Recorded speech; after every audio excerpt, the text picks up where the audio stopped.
Welcome, everyone. I am getting ready to just get us kicked off here. We're right at that 1:30 mark. So I want to welcome everyone to our tiny training question and answer series with a human resources professional. We are so excited that you're all here today, and we look forward to today's discussion. Just a little bit of housekeeping. Make sure that you put in your PS number in the chat so that we can verify your attendance. We'd like your name and your name of your business as well. And we'll just kick this thing off today.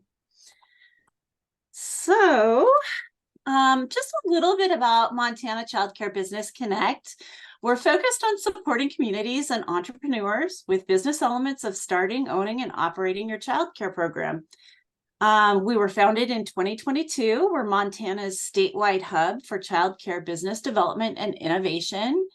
And then we work to provide services in these following 5 areas: training for ECP credits and continued business education, technical assistance through individual business consultations, community capacity building programs, peer-to-peer business mentoring, and then a robust web resource hub. And hopefully many of you have already been using that resource hub. It's up and running and just full and loaded of great information for you. Our Montana Child Care Business Connect team is led by Rhonda Schwenke, our program director. We have Alex Dubois, who's our business and community engagement manager. Jason Nitschke, our senior child care business advisor, who does do a lot of the technical assistance advising. My name is Kendra Edlin. I do some business advising as well as training. Haida Borgnova, who's also on the call with us today. She's our communications and outreach coordinator. Shelby Whalen is our community navigator, and the person who keeps us all together and in line is Richard Heisteman, who's our program assistant. Today, we have a human resources professional on the line with us today. We're very excited for her expertise to be with us. Like all of our Tiny Training series, we just encourage you, especially today, if you have questions for a human resources professional, drop those questions in the chat. We will stop the question and answers for your specific questions. We brought the expert here for you, so we want you to use her. And in the meantime, we're going to introduce her. Bethany Williamson is an HR business partner with Associated Employers. Thanks, Bethany, for joining us today. Bethany has been with Associated Employers in the role of HR business partner since 2016. For more than 25 years, Bethany was in store management, district and regional management. She was in hospitality management with the responsibility for teams up to 200 people and in corporate small business environments. She has extensive experience in employee management, recruiting, staffing and training, succession planning, performance management, conflict resolution, and management training.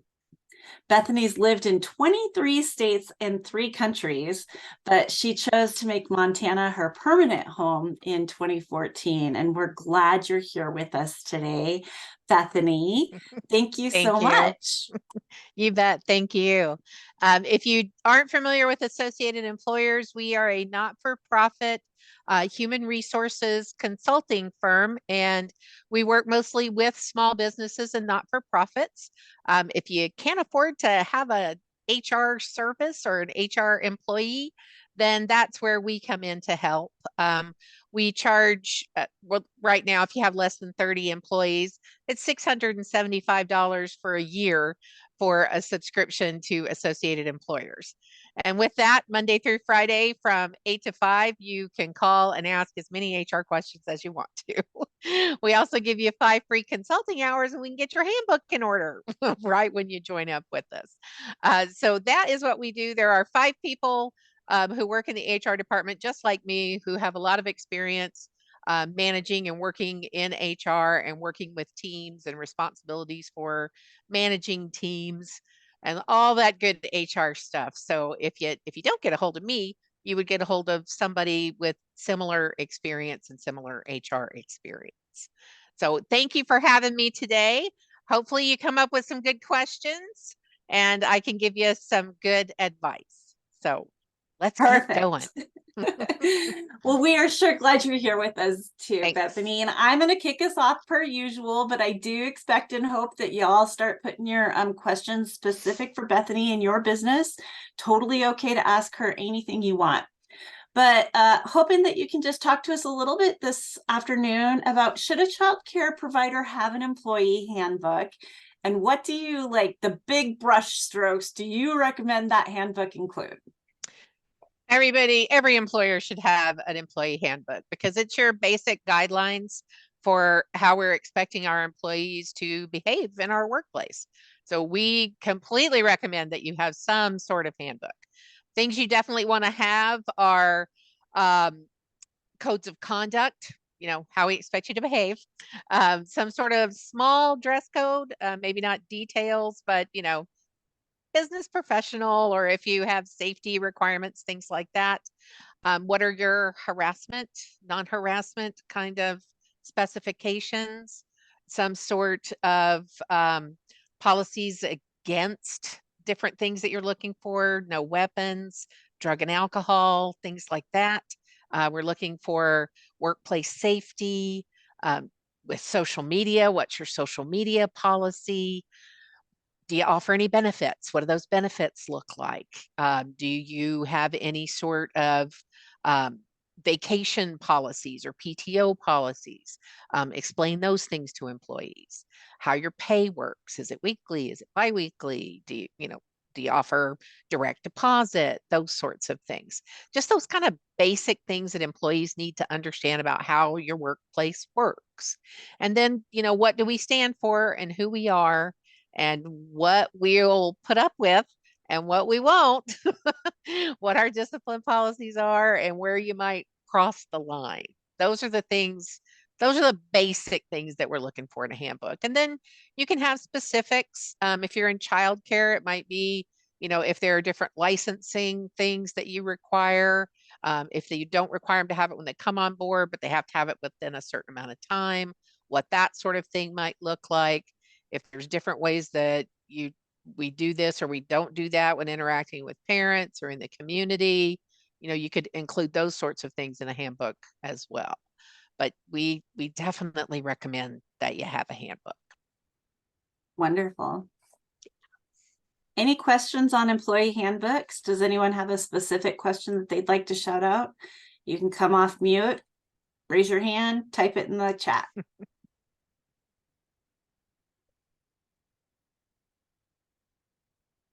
One thing I will say is, if you have an attorney look over your handbook, make sure they're an employment law attorney, not just a basic attorney or your tax attorney or something like that.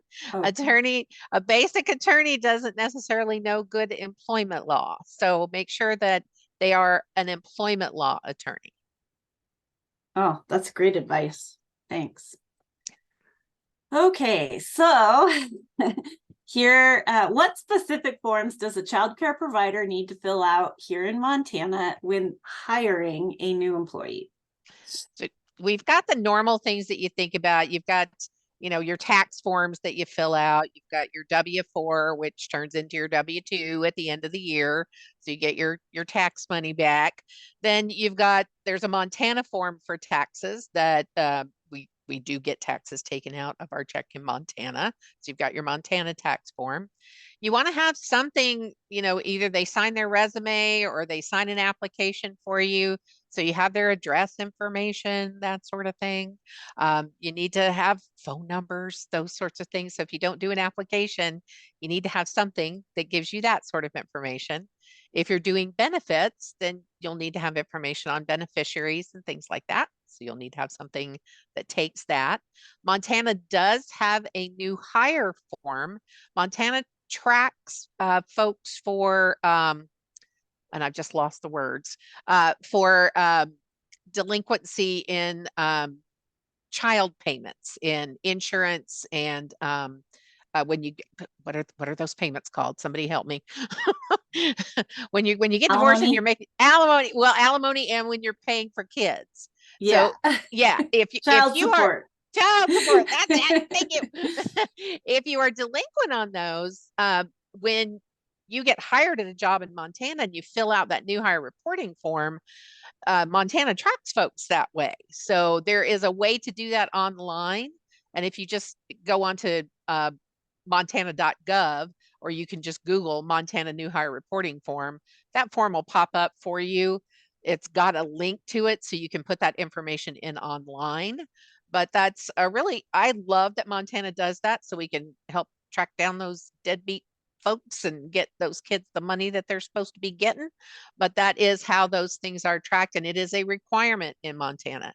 If taxes are going in through the state from your business, and the state logs those in and audits those taxes, and that person's supposed to be paying child support, and you didn't fill out that new hire reporting form, it is a fine for your business. So you need to make sure that you get those things filled out. And then, of course, we've got I-9s, which are those fun forms that we fill out for the government. And if you aren't a part of E-Verify, I would so recommend that you join E-Verify. It's free. You do it online. You just Google E-Verify. It'll come up for you. Every time you hire someone, you can put the information in E-Verify. It will come back for you, give you a form that you can print out to show that you did verify it through the government.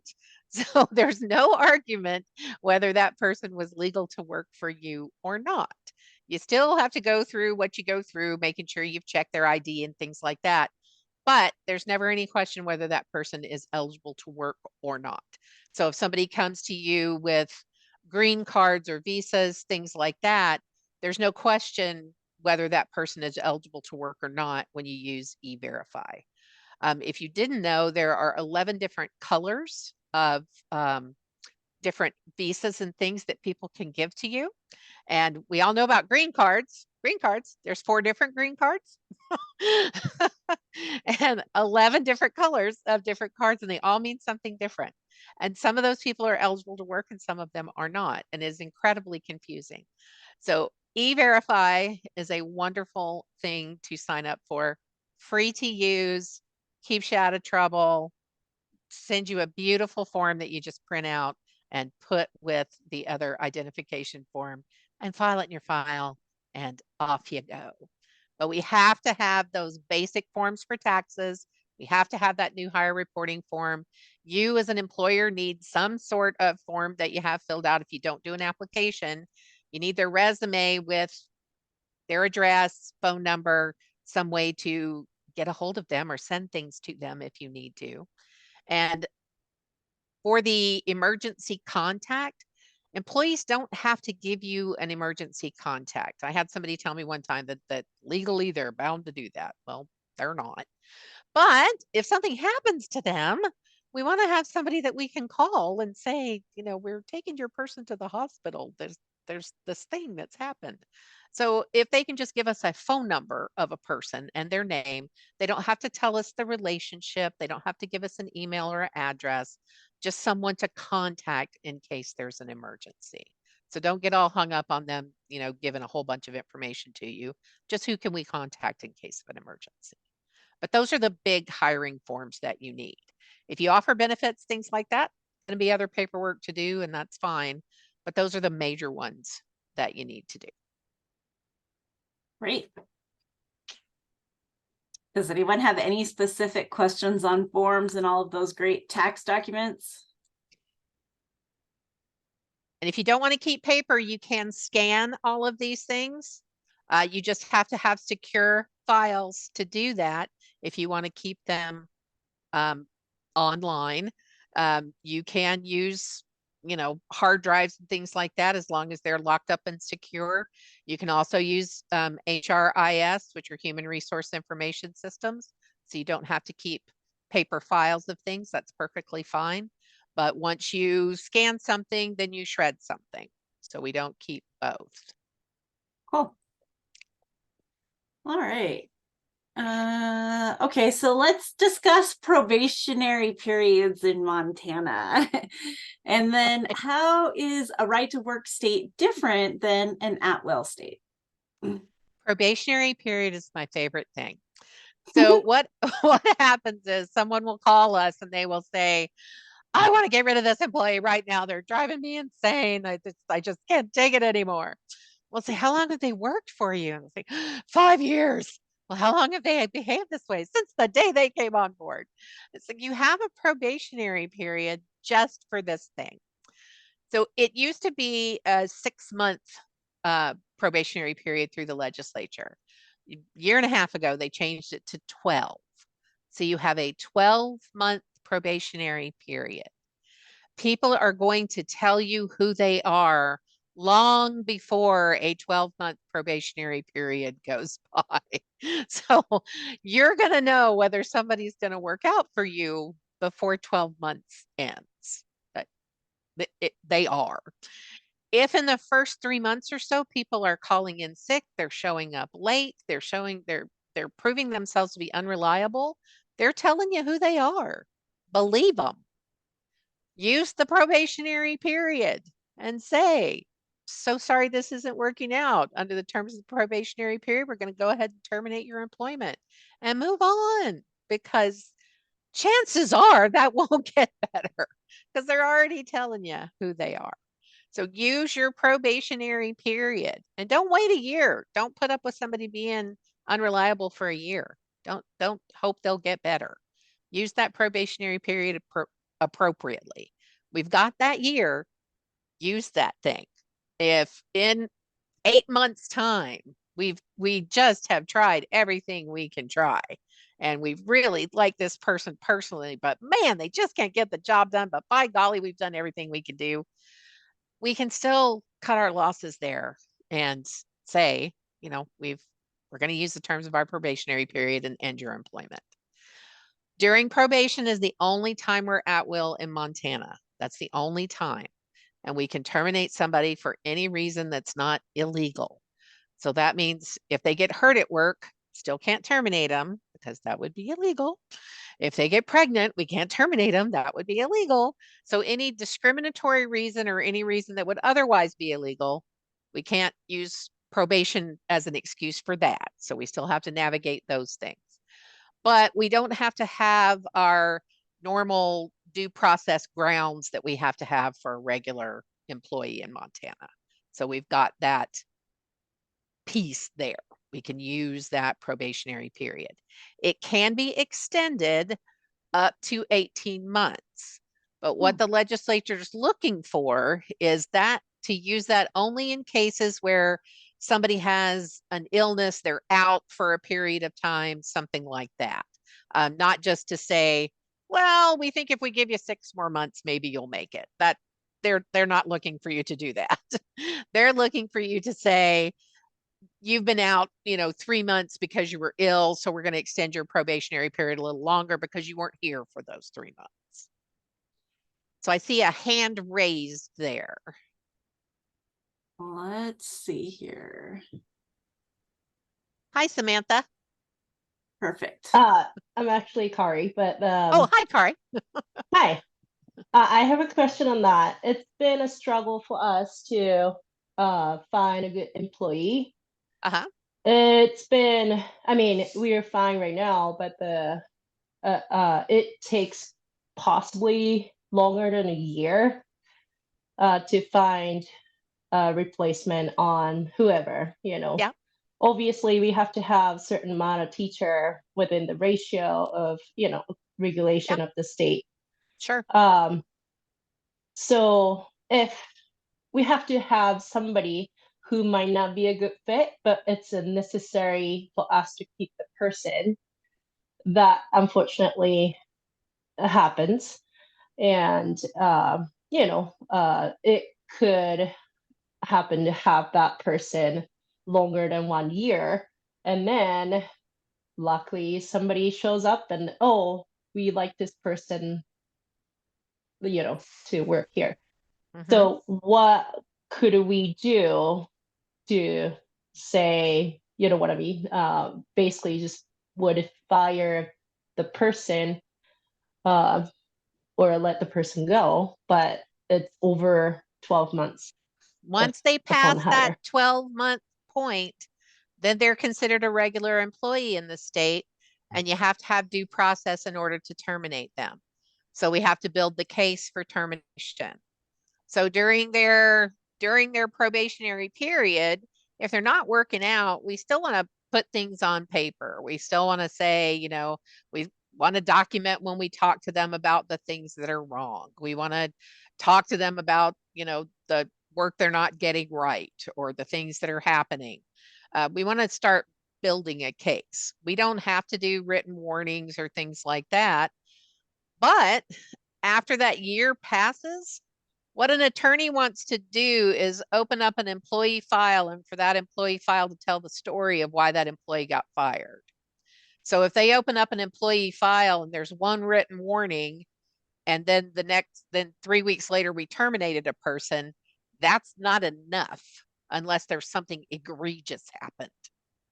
If we just fired them because, you know, they weren't a great fit and there was one written warning and then, you know, 3 weeks later we terminated them, that's not going to look so good. That doesn't look like due process. So once you pass that year's threshold, you're going to be hanging on to them for at least 3 months or so, building a case in order to let them go. Okay. Great. But Great if question. the employee agrees to leave, you know, whatever the conversation could be, was not a good fit, or, you know, try to work out, didn't improve much, or whatever the reason, then it is not illegal to, I shall say, like, convince the person to leave. It's called constructive discharge, and it's the same thing as wrongful termination. So yeah, you can't do that either. Oh, okay. Yeah. They can sue you for forcing them out. Even they agreed Yeah, on leaving. because they really they don't have a choice in that situation. If you're telling Okay. them you want them to go, but you'd really like for them to say, I quit, what's really their option there? They really So don't, we they really don't have we one. would have, okay, so we would have to keep the person after the 12 months. You'd from have the to person. build a case on letting them go. Yeah. Okay. Yeah. I mean, you Thank you. can get rid of them, but you got to build the case on making that happen. Okay, thank you. Yeah, you bet. Great questions, though. Yes. Okay, so if Montana is not an at-will state, what would you recommend a childcare provider do when needing to terminate an employee? We just kind of pretty much covered That this is question. exactly what you got to do. We have to build the case for letting somebody go. And that's Mhm. about documenting problems and issues. When you first see that there's something wrong, we make some notes and put them in an employee file. Things aren't working out. When we first sit somebody down to talk to them about what isn't happening, we make notes about that conversation. We write people up. We give them written warnings. One of the big things we have to do is make sure that we warn them that their employment is in danger. That's a big part of due process, is that they know in this process that if they don't fix the problems, termination's an option. Mhm. That's the thing. And that's what happens so many times is, you know, they'll say, well, we wrote them up. They should have known. Well, I mean, you can work someplace and be written up 10 times and never get fired. You need to know that your employment's in danger before you're terminated. So the way the law works is an employer can only be sued for 4 years of wages. Okay. The other side of that is an employee gets an opportunity to save their employment. So that's the give and take that we have. In an at-will state, an employee can sue you for whatever they can get from you. And it's usually a heck of a lot more than 4 years of wages. But you as the employer are liable for whatever they can sue you for. So Montana's weighed that out. There's only so much an employee can sue you for, but you have to allow them to save their employment if they can fix it. Interesting. Yeah. Do they Great. have to sign, if you write them up, do they have to sign that you wrote them up? It's only for written warnings do they need to sign that. And if they say they don't want to sign it, what you tell people is signature is an agreement. Signature is acknowledgement that I told you. And if they still say no, every time you want to have somebody sign something, you always give them a copy of it. So if they say, you know, I am not signing that, I do not agree with that, blah, blah, and you tell them, it's not agreement, it's acknowledgement. They still say, I'm not signing that. You write on it, refuse to sign, you give them a copy, you keep a copy, one copy goes in their file. So, and you can write on it, employee given copy. They got a copy of it. That's what attorneys are looking for, is to make sure that there was knowledge of what was said and that the employee knew the things that they were supposed to fix. Perfect. Any other questions on that? Oh, perfect. Okay, so childcare providers need to have continuing education credits to work in Montana. Does an employer need to pay the employee for the trainings that they attend? The short answer on that is yes. If the training that they are attending benefits you as the employer, then yes, you should pay for it. If it's happening, especially if it's happening during a work day, there are some caveats to those sorts of things. If they have to do with a personal license that a person pays for themselves, that they carry with them, employer to employer, there might be some differences in that. But if it benefits you as the employer for them to have that training and continuing education, then yes, you should pay for it. I have licenses and certifications that benefit me personally.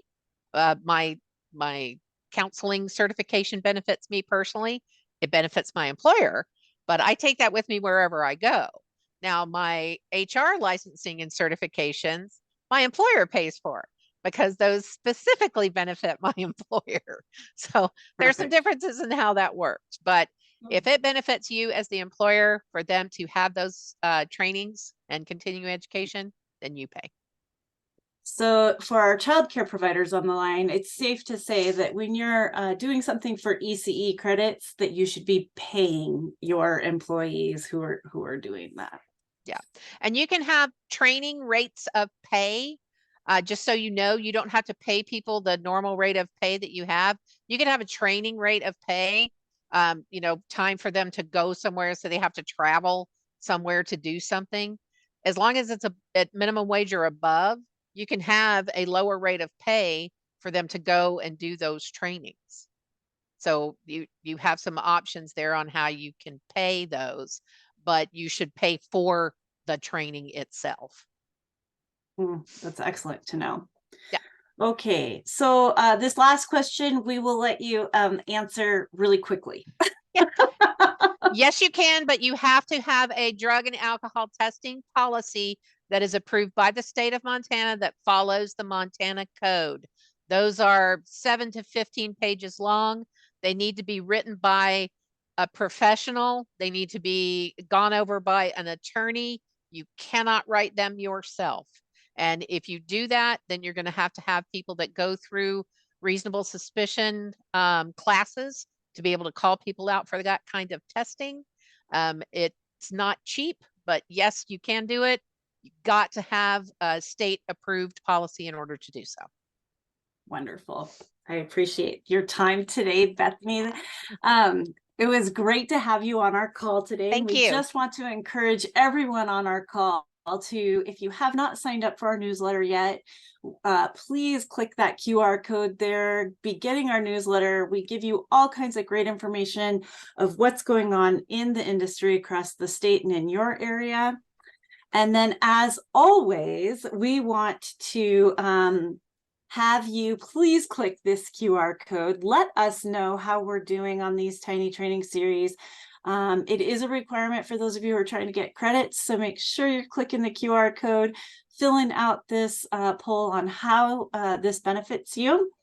And Bethany, we just want to thank you personally today for being on with us. And thank you. I want to oh, sure, Mary, I will send you a link, okay? We want to thank you personally and get you a big high five. Thanks for being on with us. Thank you. For those of you who have questions, do not be afraid to reach out to Associated Employers and see how they can help you in your childcare business. And until next time, we want to say thank you. Bye, everybody. Thank you for having me.